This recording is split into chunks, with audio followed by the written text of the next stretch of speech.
पाकिस्तान की ageing fleet, उनके पास plane ही कितने हैं जो 250 उनके खराब हो रहे हैं, और 250 खराब हो रहे हैं तो वो कहीं से ला पाएंगे क्या?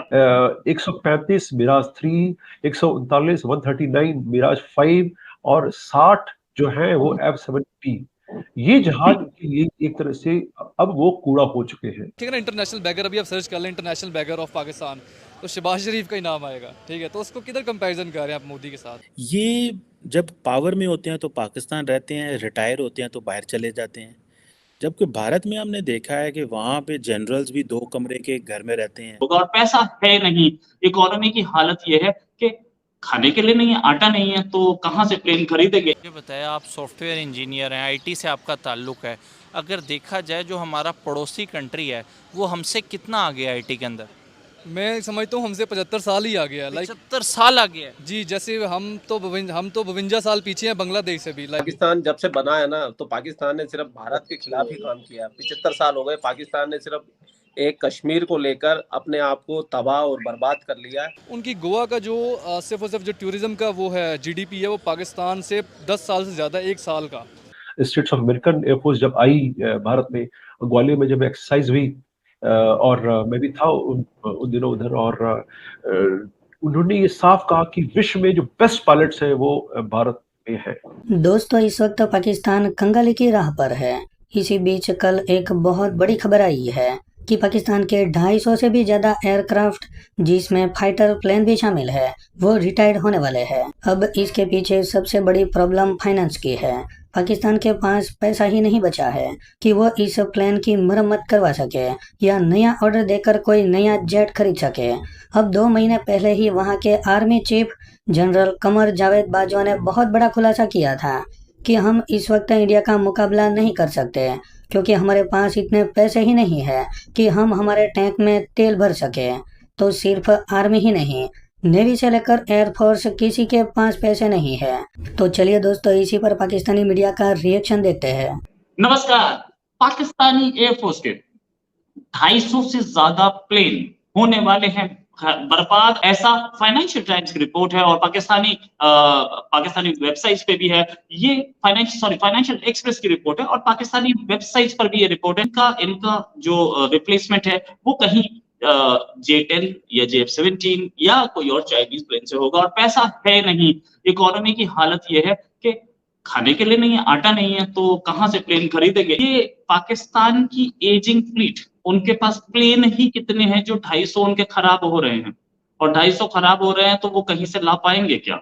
जहां तक रही पाकिस्तान की, तो पाकिस्तान की हालत जो है वो बद से बदतर होती जा रही है। और किस प्रकार वो, ये मैंने जब न्यूज पढ़ा कि 250 जहाज जो है उनके एकदम से वो राइट ऑफ करने वाले हैं, निकालने वाले हैं, तो मतलब ये मुझे लगा शायद हो सकता है कि एक साइकोलॉजिकल वॉरफेयर का एक हिस्सा हो, जैसे कि रशिया और यूक्रेन के बीच में शब्दों का वार हो रहा है, दांव पेच का वार हो रहा है, डायलॉग्स का वार हो रहा है। क्योंकि अभी हम लोग देख रहे थे कि आईएमएफ से वो लोन लेने के लिए कितना प्रयासरत थे और कहाँ-कहाँ प्रयास नहीं किया। और जब आईएमएफ ने कहा कि आप 6 बिलियन की मुझे एक छोटी सी गारंटी दिलवा दीजिए, लोग कह रहे हैं कि भाई हाँ भाई, इतना होगा तो हम इतना की गारंटी देते हैं, तो वो भी वो उनको नहीं मिल पाया। और वो उन्होंने पूरे विश्व में जो भी उनको तथाकथित उनके मित्र हैं उन सबके पास गए, और लेकिन तब भी वो चीज नहीं कर पाए। और अभी जो मुझे सूचना जो कल परसों की है कि वो शायद आईएमएफ ने वो टोटल निरस्त कर दिया है, और अब नए सिरे से अब ये शुरू करेंगे लोन लेने के लिए।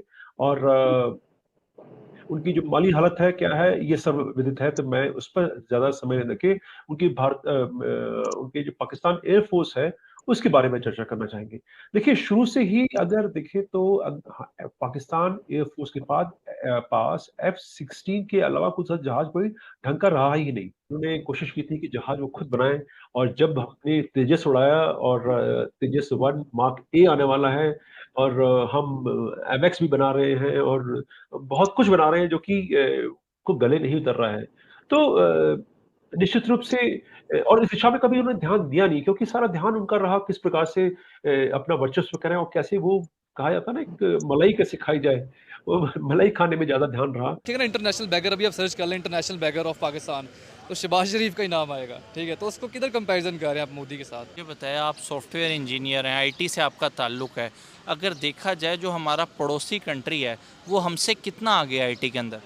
मैं समझता हूँ हमसे 75 साल ही आ गया। लाइक 75 साल आ गया है। जी, जैसे हम तो 52 साल पीछे हैं बांग्लादेश से भी। लाइक हम कहते हैं कि 2 टके का नहीं है, लाइक उसका भी टका जो है वो ₹2.5 का हो गया है।